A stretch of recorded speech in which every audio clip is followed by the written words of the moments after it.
Alright, hello and welcome to Ben's OP Game Show, recorded live at 3 p.m. Pacific Time every Friday, right here, twitch.tv/TheGameFanatics. On this week's show, we're talking a lot of Nintendo news that kind of happened this last week, varying degrees of excitement. Looking into Prey, my early experience with Prey just came out today, and finally, reviewing Nier Automata, or Automata, or I don't even know. I beat the game, I don't even know how to pronounce it. But first, let's go back into those topics of the week.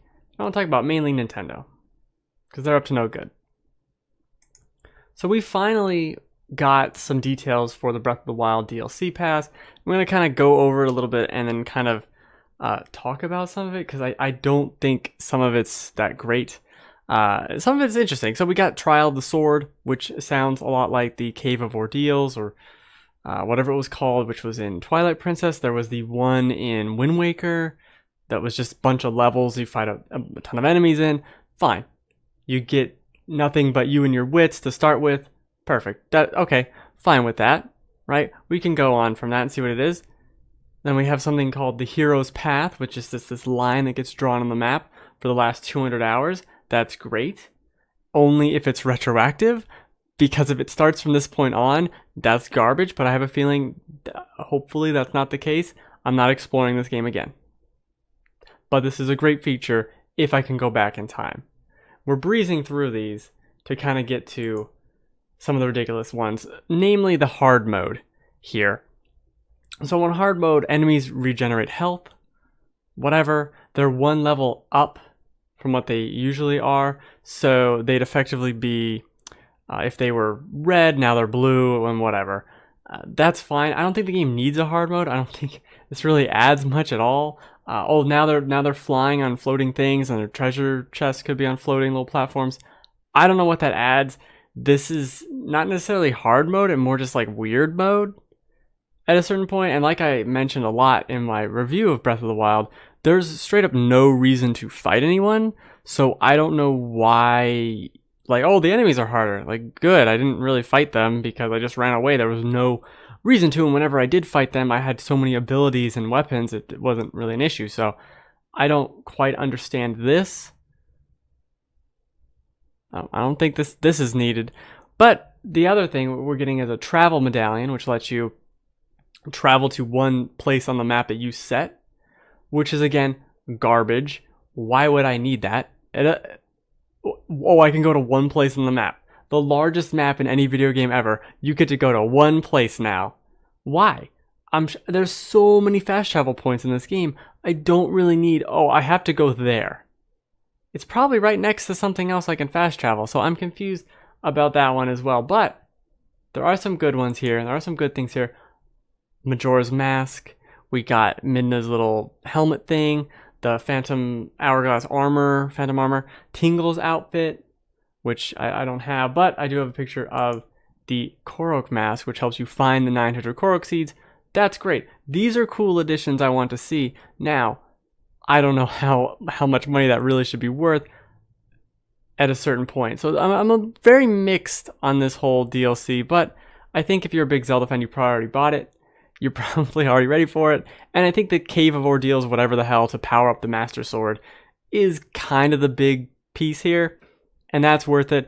And obviously, you can't buy this. There's two DLC bundle things or whatever. And they're bundled together. You can't buy them separately. So what you're really buying here is the next one anyway. Right? You don't really care much about this one. It's nice. But it's about the next one, which is Story DLC, and I think it's supposed to have a whole dungeon or something. That sounds great. But also, Nintendo decided to just go nuts.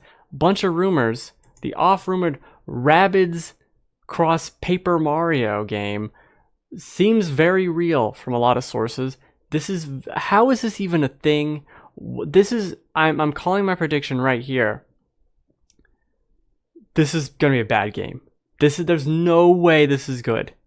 I don't buy it for a second. People kind of shit all over the last 3 or 4 Paper Mario games. No one likes the Rabbids unless you're under 6 years old. So I don't know who this is for. It's also not 1998.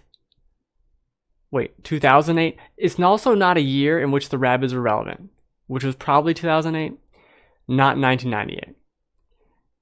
So that's very strange. But the strangest news to me was something that everyone got all excited about with Nintendo was these shirts. Now, they have the shittiest resolution for these shirts on their website. So I zoomed in. I made them big. So this Pokemon shirt, which has a decent design, Pokemon always stand by you. You know, Pokemon's very famous catchphrase of Pokemon always stand by you. That's what you know from the series. That's the one line. I mean, when Misty was all downtrodden, and Ash turned to her and said, "Pokemon always stand by you." I mean, it was tears. What the fuck are you guys doing over there? Well, let's just make up a bunch of slogans that have nothing to do with Nintendo or Pokemon. Pokemon are your friends and stuff. Why don't you put that on a shirt? And some of these shirts are decent, but a lot of them are kind of garbage. I Am Legend. Why?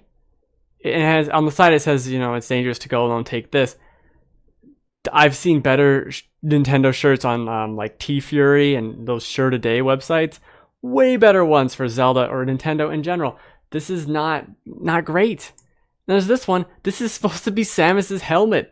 It's just a bunch of lines. What? This is nothing to be excited about. The final one. I think this is the final one. Yeah, Mr. Rossetti. Life cannot be reset. Because all of a sudden, this whole t-shirt line turned into an anti-suicide PSA campaign. I don't understand these shirts. I don't know why people were losing their shit. I guess it was Twitter being dumb. But everyone seemed excited for these shirts. And I could not care less about any of them. Like one or two of them, like, oh, that looks kind of cool, maybe. All of the vast majority of these, 80 to 90% of them, garbage. Life cannot be reset. With a little mole man. This shirt doesn't even make any sense unless you know the game. And it's not even that good. It's just basic bitch font, too. I just can't with these shirts. They're terrible. These shirts are bad. These shirts are real bad. They're not... No. Don't be excited for these shirts. Don't be tricked into thinking these shirts are good or that you want these shirts. Don't be tricked. And with that, let's get into the topics of the week because I can't talk about these shirts any longer. I just can't. We'll go back through them again. No. Like, oh, nice try. This is made by someone who has never played The Legend of Zelda. Oh, I guess there's some leaves on the side, and well, there's arrows. I've seen arrows before.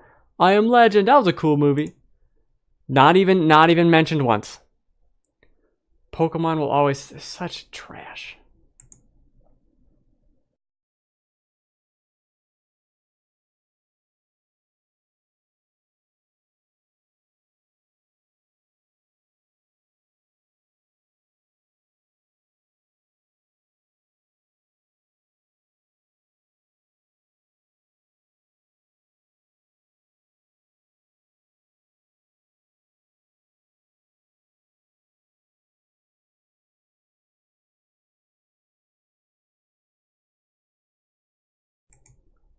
I really am shocked at those Nintendo shirts. Absolutely ridiculous.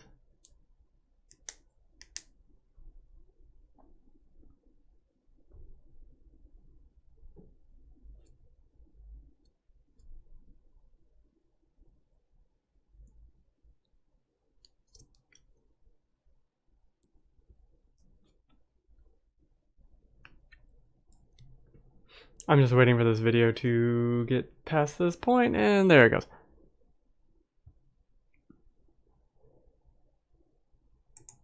Okay. So let's talk about Prey. As Prey transitions in its little loading screen here. So the Prey demo came out about a week ago, and I played a lot of it. Roughly 7 hours.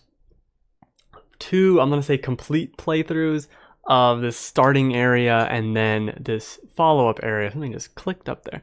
And I loved it. Now, I don't know why nothing displays on the screen at this point after it goes black. Oh, it's going. So I played a lot of it. And even on my second playthrough of that demo, I found new things in this area. I found, oh, if I jumped on these pipes, I could access this other room.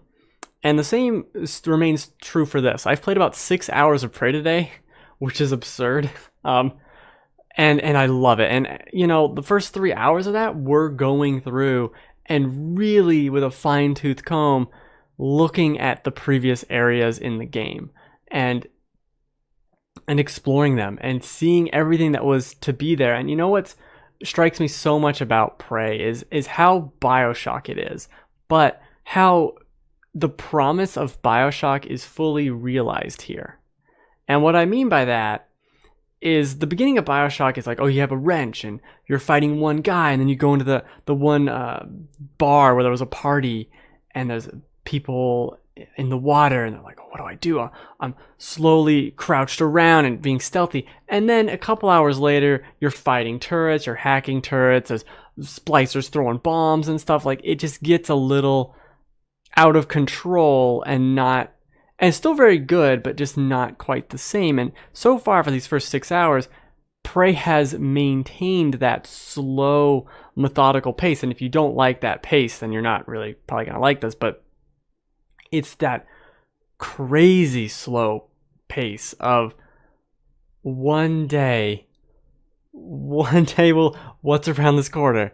What's over here? Let me look at this bench.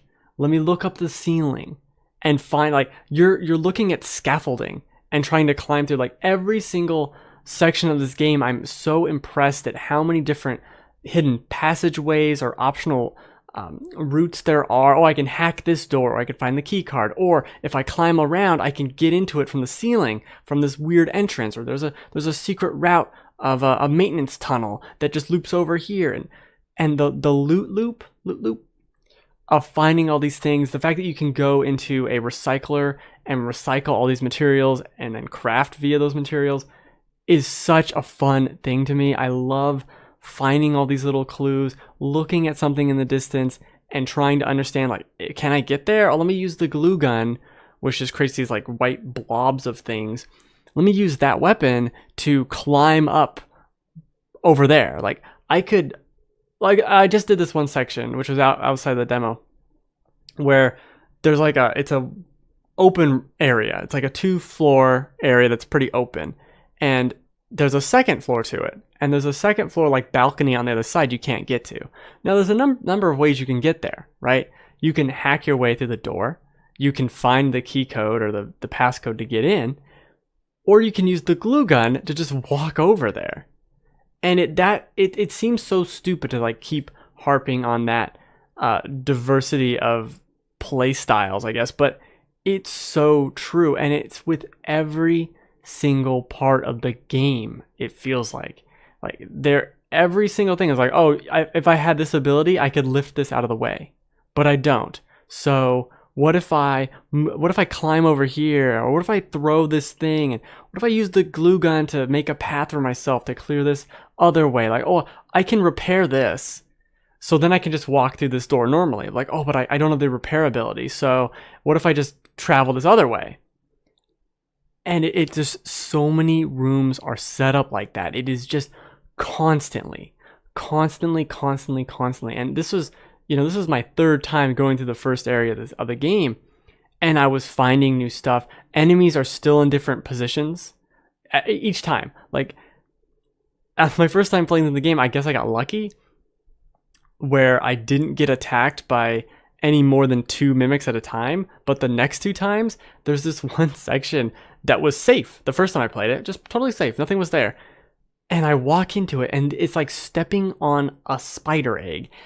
4 mimics just pop up out of nowhere, and the chairs are flying because they knocked him over, and the physics is reacting to it, and I'm slowing down time with the one power I have to like try and shoot them, and that surprise, oh shit moment that this does have as a horror game works so well, and it has maintained itself even with that simple enemy type. The one enemy type, there are others, but that one, it still has suspense. It still has you going into each room like, oh, I haven't seen one in a while.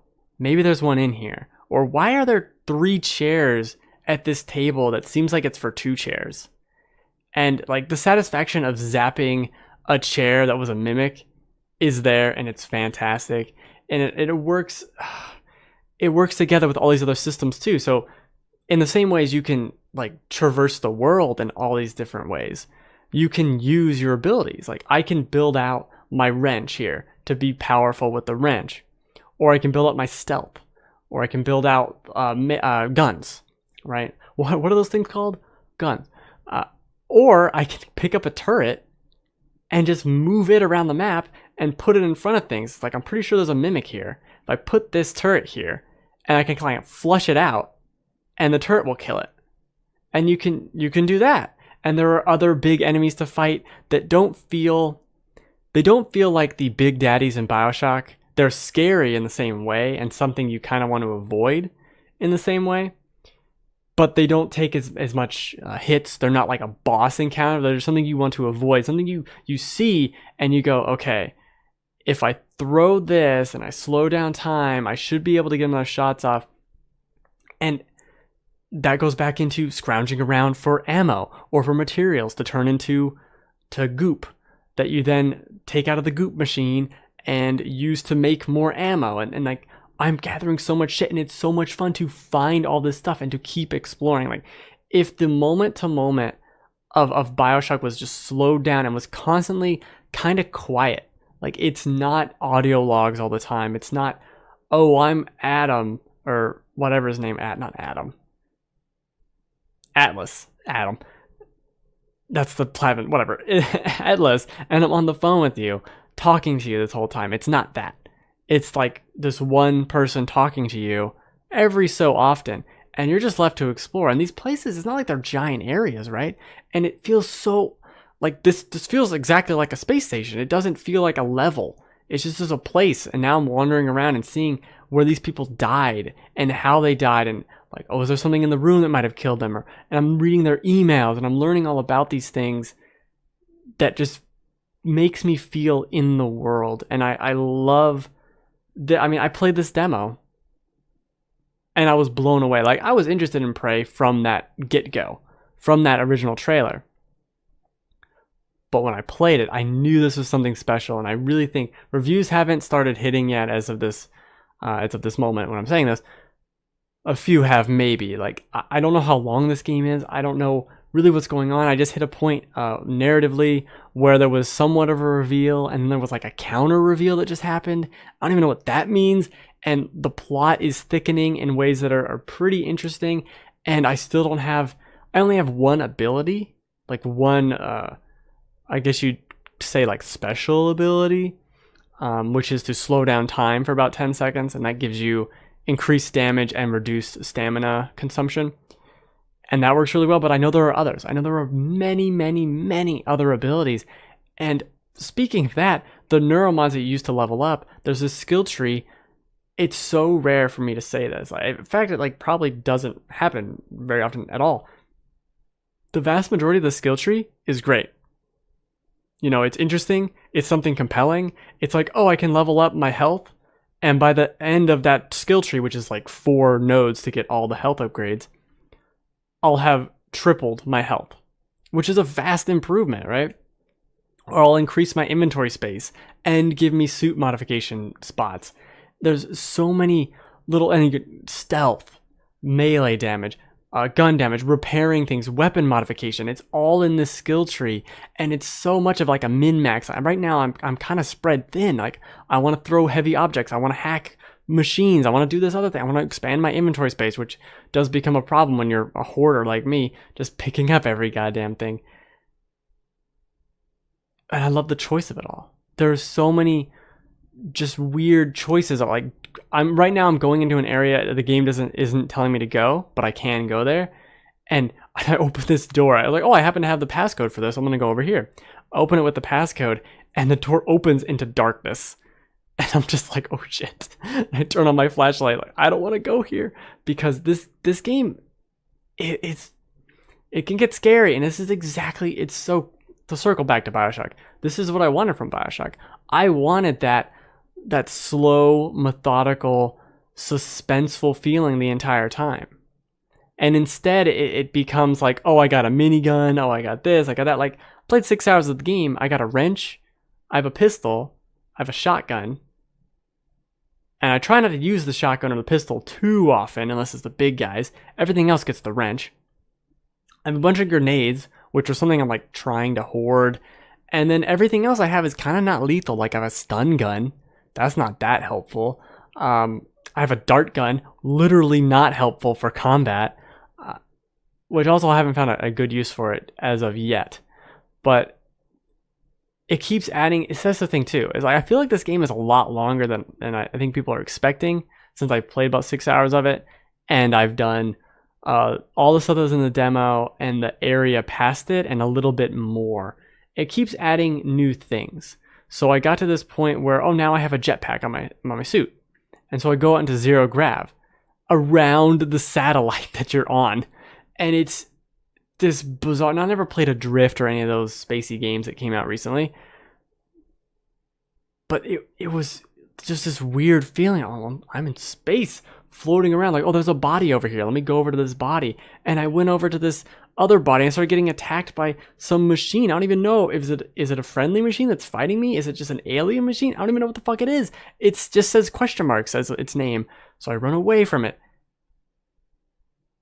I don't think I have really anything bad to say about it, to tell you the truth. I think maybe a few things could be improved. I think the combat's a little loose. I think playing on a PC is definitely the way to go. From complete, I'm pretty sure. Because the PC version runs pretty damn fine. It looks a little better than the PS4 counterpart. Certainly runs better. I don't know. I think it felt smooth. So I'm pretty sure the console must be locked at 30 frames. And this was at 60. And it was fine. I think that might be the only negative I could say. It doesn't look super amazing. There are better looking games out there. But as a realized world, it really feels like you're just on the space station. And if you got like surround sound going on, it's great. It is great. I can't wait to dig more into this. I'm probably going to do like unless I beat it, I'll do another preview next week to talk more of hopefully like 25 hours in, because I want to really dig into it. Maybe it'll be done in 25 hours, hopefully not, because this is incredible. I'm loving basically every second of it. This is exactly what I've wanted from a game like this. This is the kind of rummaging of Fallout with the confidence of narrative that you get from other games, mixed with BioShock, like System Shock successor stuff going on, which I think the Arcane guys are. It's kind of like a lineage there. Fantastic work. Love every second of it. I anticipate when the reviews really start hitting from IGN and like GameSpot. I don't know if I'll ever be able to say the right one. I think we're going to start seeing some really high scores. I'm really hoping, because this game is incredible to me. Everything about it. This is my game. This has been my year for video games. It's insane. I blew myself up. I think I did that today too. I'm such a dumb idiot. There were two of them next to each other, so I thought one of them could have been a mimic. So I attacked it with my wrench. Not smart. Don't do that. Not a good idea. Anyway, what was I saying? Oh, people are not ready for this game. I think a lot of people are kind of like, oh, Prey, whatever. This is the next BioShock. This is the game at the end of the year. People are like, did you play Prey? Holy shit. As good as Zelda is, as good as Neo, as much as I love like Resident Evil 7 or Nier, which I'm going to talk about next, this is my game of the year. Like, this is the best game I played this year, by far, bar none. Even the 6 hours I played, which doesn't include the 7 hours of the demo, but the 6 hours includes 3 hours of stuff I've already done in the demo. Still loved it. Still different that second time. It is so much fun. This is the best exploration, weird space, sci-fi, finding little puzzle pieces, figuring out your own way to get there. Do I climb over here? Do I watch that thing? What if I trigger this machine? If I turn off the power here? What if I can force the door? Like, awesome. Awesome, awesome, awesome, awesome, awesome. This is good shit. Don't sleep on Prey. Don't do it. Be back next week with more Prey. Every week's going to be Prey. I just decided. It's my show. Every week is going to be Prey week until further notice. You've been warned. I mean, I'd apologize if I cared, but I'm not going to apologize for that. Why are you here? Anyone who's watching, just go play Prey instead. Don't be dumb. Do it.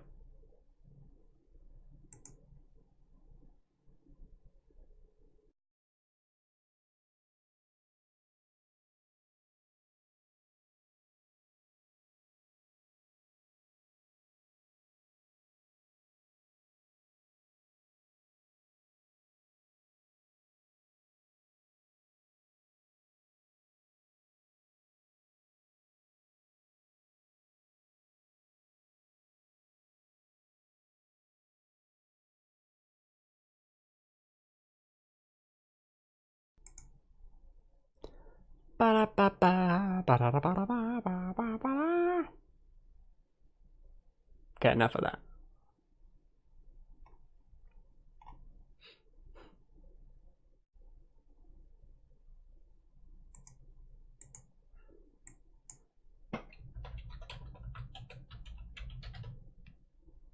Almost forgot to change the thing. Okay. So as excited as I am about Prey, I gotta talk about Nier Automata because I finally finished it. It took about 34 hours for me to do everything I wanted to do. There are still some more side quests I could do, but this needs to be discussed. This is going to be one of those games that people overlooked very much. So it kind of came out at a bad time, right after Horizon and Zelda, and then Mass Effect came out, and we're freaked out about weird animation people. And also, not a lot of people were super fans of the original game, whereas I was. I loved the original Nier and the way it told its story and did its weird things. And Nier Automata is exactly that.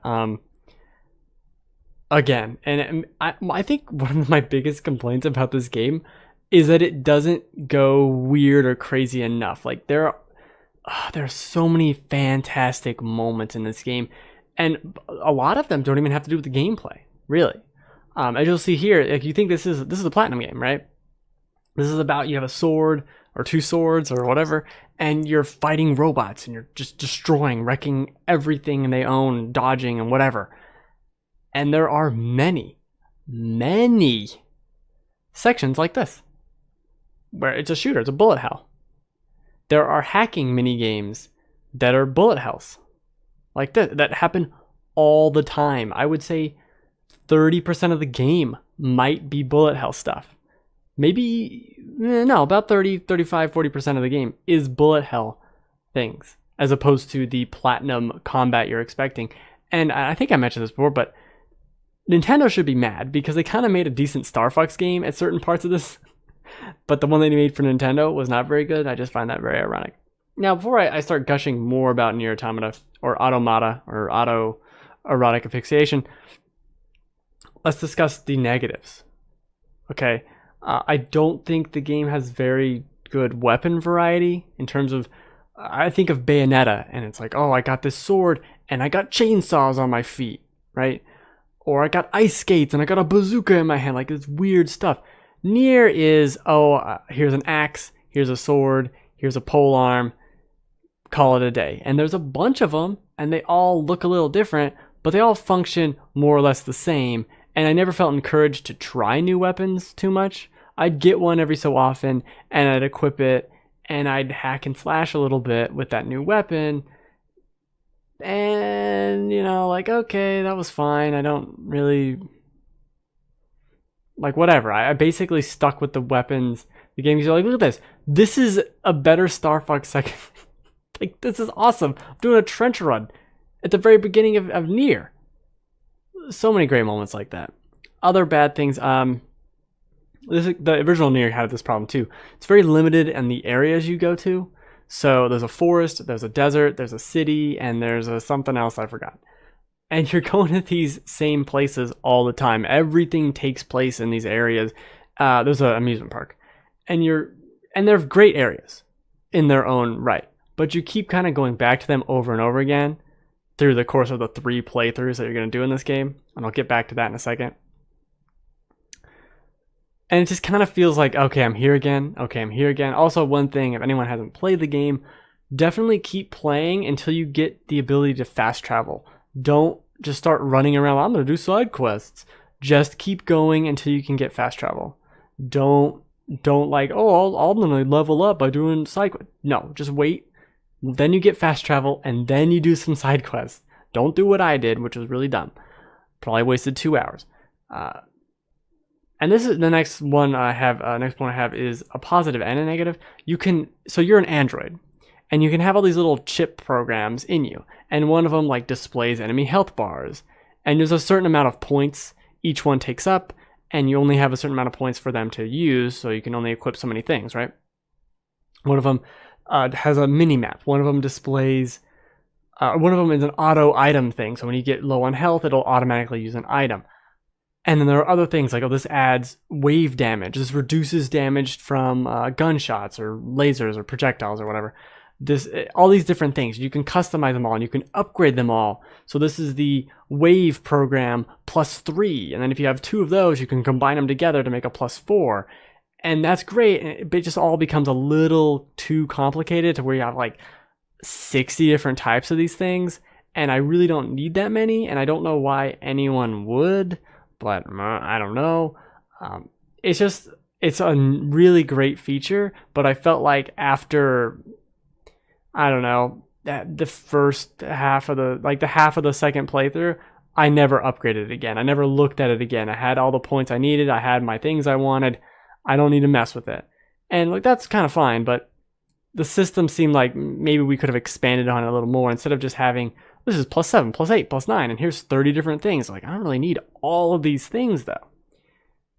That being said, the main positives of this is the combat system. Even with the weapon variety being limited and a little not living up to Bayonetta hype or standards or whatever you want to call it, it's a ton of fun. This is one of the best combat systems they've done. Platinum, great work. Solid enemy design, solid switch between bullet hell and just fighting, and the mix on other playthroughs of hacking mini games where you're now doing a bullet hell, and then once you beat that, the enemy blows up, and then you're back to hack and slashing. Like, it mixes it up super well. And the same way it mixes up with the segments where you're on the ship shooting other things, and then bosses happen like this. Crazy ass bosses, exactly what you want from both Nier and Platinum, are to be had here. But the big point with Nier to me is how unique it is. How many strange storytelling devices it does that just can only exist in video games, and that even beyond that don't exist in other video games ever, where, you know, like wherever they are. As I was talking about the chip programs you can do, there's one chip program that's just like your consciousness or something. And if you unequip it, the game ends, and it gives you an ending, and like saves the game and backs you out to the start menu. So you could just kill yourself and get a weird ending like that. There's one where there's a fish, and it's like, if you eat this fish, it kills you, and the credits roll. It just does weird stuff like that, and it has these segments that towards the middle of the game, it starts doing these segments of like these animated shorts almost. Of like poetry about life and death, and then these completely text-based narratives, some of which have options for you to pick, but other ones are just reading people's thoughts. There's so many layers to this story, because there's the robots, or the androids versus the machines, and the humans made the androids, and the aliens made the machines, and the aliens are gone, or they haven't been seen for a long time, and the humans are like hiding on the moon, and like there's all this weird shit. Like, it starts to feel like a Metal Gear Solid game in a very good way. Very, very good way. And same with that is the characters here. 2B, 9S, A2, they all got dumbass names. Pascal, not a dumb name. Super great. Everything here. And once it starts towards the very end, like layering in moments and callbacks, I guess you could say, to the original Nier, that's when things get super exciting for me, even though I haven't played Nier in years. Seeing it all come together, and what everything meant, and these plot twists, which are very big, and these moments that happen in it that are just like, I didn't see that happening, or, oh, okay, I don't know what that means. Like, it's just to be experienced. And Also, I should address the 3 playthroughs thing, because that's what people say. And I think a better way to describe it, I guess I could still call it 3 playthroughs, but you're not playing as the same exact character each time. I don't want to spoil anything, but what I'll call it, I guess, is the first playthrough is like a really good anime, right? And the second playthrough is like a really good OVA of that same season that just gives you a bunch of insight that you didn't have before. And then the third playthrough is the season 2 that kind of takes things further and goes in a direction that just completely, it has this moment that I almost feel like is a direct reply to Konami or Kojima, really, with Metal Gear Solid. And it has a teaser trailer for the third playthrough at the end of the second playthrough that's just like a hype machine, and it's insane. It's insane what happens and like the way things go. I can't spoil anything because it's not even like there's big things to spoil. There are things you can spoil, but it's the experience of it. It's having the game forcing you to play through some of these moments and the things that happen. Like, these are all machines, and they start contemplating their lives and if they have consciousness and like, what does that even mean? And what happened to the aliens and the humans and all these weird things. It does so many unique, it has so many unique ideas too. And the original Nier did this as well, where it had the camera angle changes. There's this one base that's in space in space, where it's in black and white for no reason, just for the aesthetic, and it rotates around so you're on the edge of it, like gravity's, just to be cool. Like, it just does weird things. It's just got that twist of style.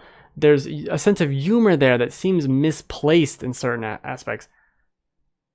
This game is such a unique experience. I don't think it's one of the, as a gameplay level, this is me fighting the bushes. On a gameplay level, I think it has kind of, not necessarily rough around the edges, but just kind of basic. A lot of the side quests are basic. What you're there for, they're fetch quests. What you're there for are the plot and the characters and seeing just where it goes. Because at no point, even in the third playthrough, I was like, well, I don't know where this is going. Like, at any point, the rug could be pulled out from under me and I'm in the Matrix or whatever. Like, I don't know. I just have no clue as to what's happening. And that was what was very exciting about it. All the while with these characters, just like, I just want to see what happens to them.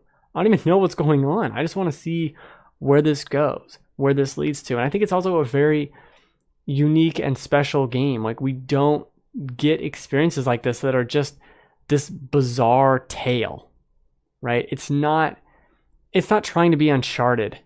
It's just trying to be itself and tell its own unique story. It's not trying to be a big budget action movie. It's doing its own thing. It's doing its own action movie. And the closest comparison really is Metal Gear Solid. This is Metal Gear Solid with robots. There's a moment in the third playthrough that happens that was like straight out of Metal Gear Solid 4. And I was like shocked that this thing even happened. It came out of nowhere. And some of the other things like that you do is tragic. Some of the choices that you can make at the end are just like, I don't want to make this choice. Like, what does this even mean? What does this mean for life or memories as a robot or experiences? There's so much to go into and talk about with it. And it's great. I think it's going to be overlooked, and I think that's a shame. It's a damn shame, because the game's fantastic. It's easily up there with my favorite games of the year. It's got exploration like this. It's got the hack and slash. It's got the cool heroine. Heroine's cool now, I guess. I don't know. The hacking, the weird stuff, like the ties to the original Nier. This intrigue that you don't get from anything but Metal Gear, but now with robots in space. And like the sun was blown up or some shit. I don't even remember. I don't remember.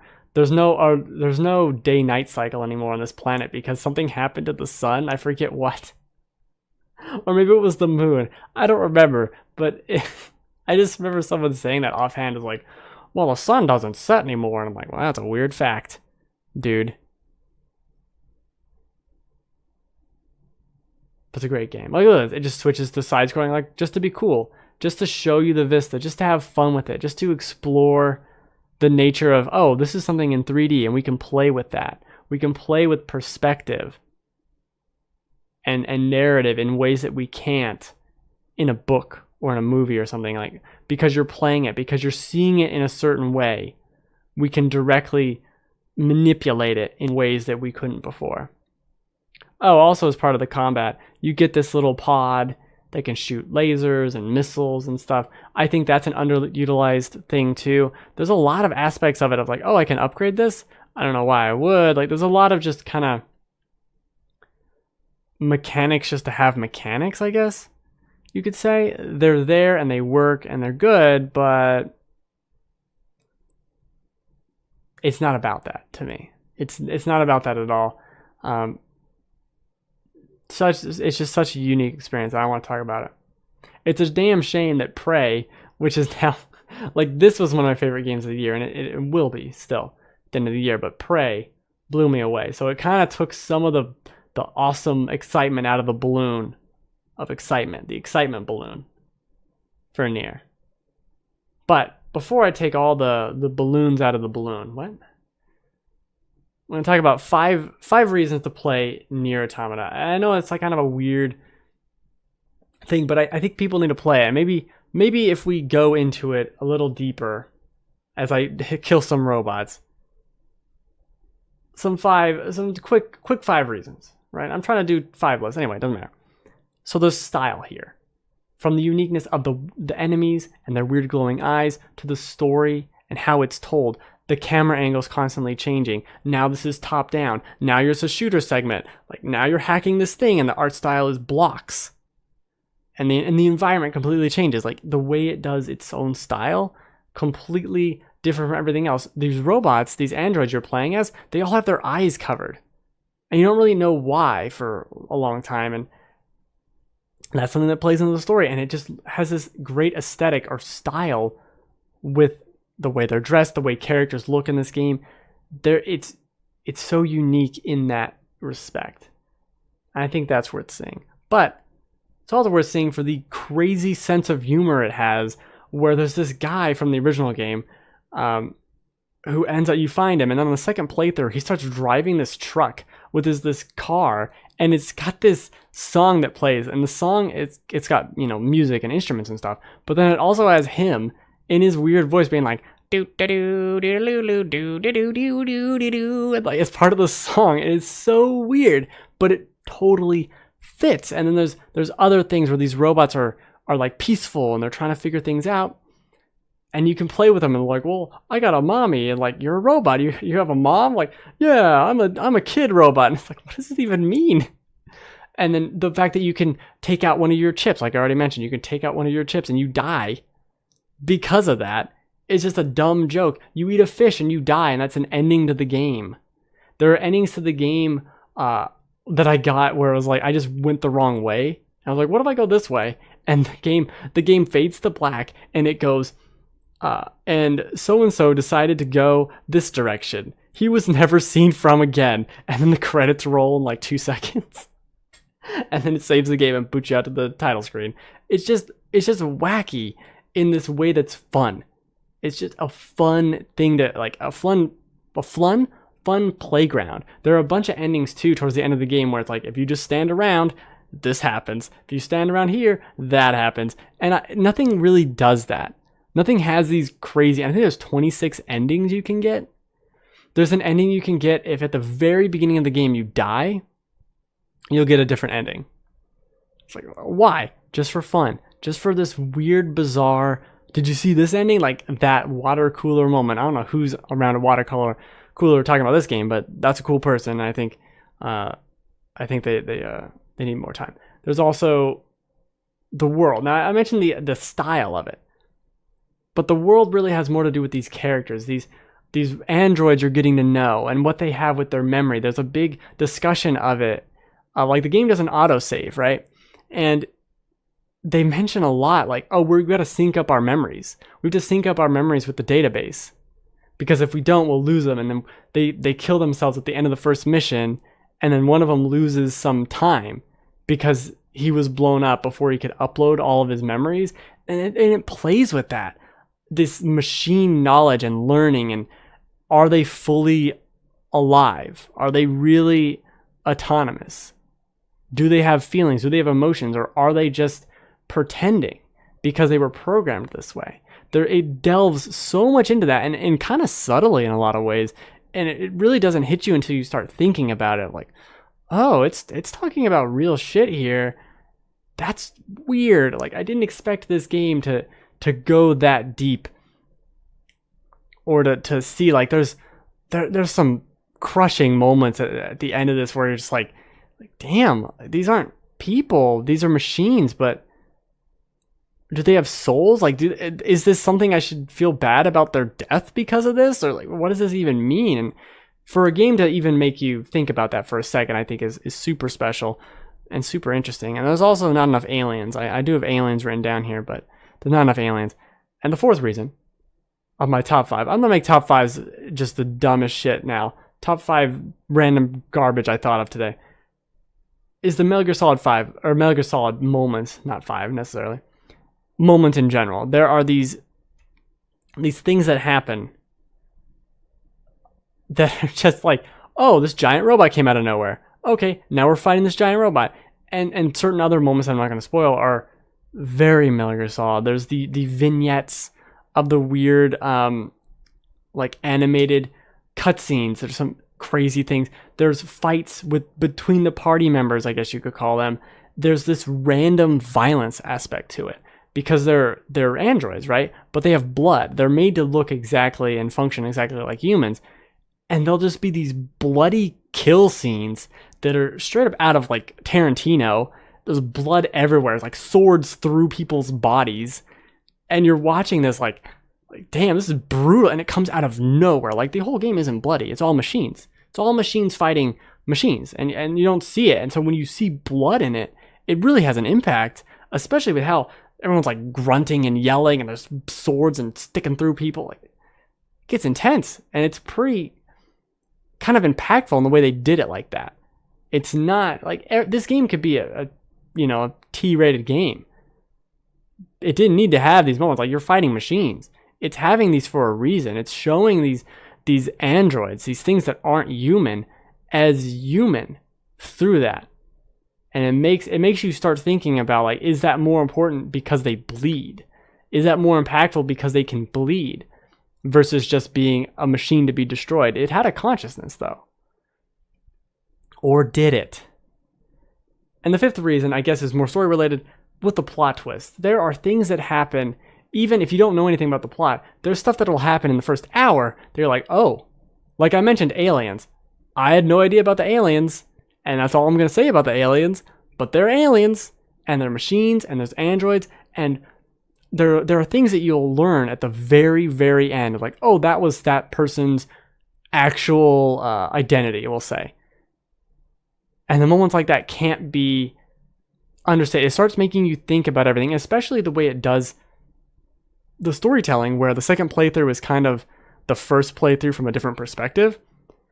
The way it does that, and the way it reveals things to you, and you do the same events again, and now you see different things and you hear different things. You actually do get different plot points on the second playthrough, and the third playthrough is entirely separate from the first two. So that's all new. But you start seeing these weird things, and they'll split characters up, and you'll be playing as this character, and then playing as this character, and they're doing different things at the same time. And one character knows this, and one character knows that, and they're all trying to get to this point to do the one thing. The way it works out is so unique, and again, it can only really be done in a video game like this. Like, I guess you could read a book, but it wouldn't really work. Like, there's moments where you're dying and you have to like struggle through something, kind of like the Metal Gear Solid 4 microwave tunnel, but not as button mashy, thank God. And those moments are so unique and so worth it. So worth it. I don't even know if is that 5 reasons. I feel like 3 of those reasons are the same reason.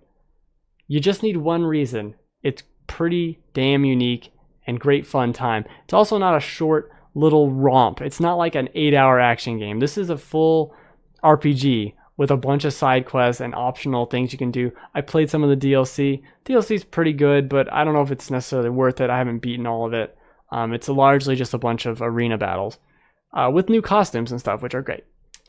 But that, I guess that's my piece. That's my pitch for Nier Automata. I don't know if it's a good pitch. I don't know if it makes any sense. I don't even know if three of those 5 reasons were the same reason. Who knows? I think they were. But with that, I'm gonna go play more Prey. Prey is fantastic. I wish you a merry Cinco de Mayo. I guess that's something that's merry. Go play Nier, go play Prey. And that's it. This was a show every Friday, 3 p.m. Pacific time, twitch.tv/thegamefanatics. I stream Saturday, Monday nights, and Wednesday afternoons, twitch.tv/BenReacts. Saturday and Monday are going to be Mario Maker, and Wednesday, this coming week, will be Prey. I almost forgot about it. I talked about it for 20 minutes to myself. Almost forgot about it. What was that game I gushed about that I love? I don't know. Forgot about it. Good job. Good job, idiot. Fantastic work. Go play Prey. I think they should have picked a different name because it's hard to play Prey. Yeah. Maybe it's just hard for me to say. Maybe it's not actually a hard thing to say. That might be true. That might be true, yeah.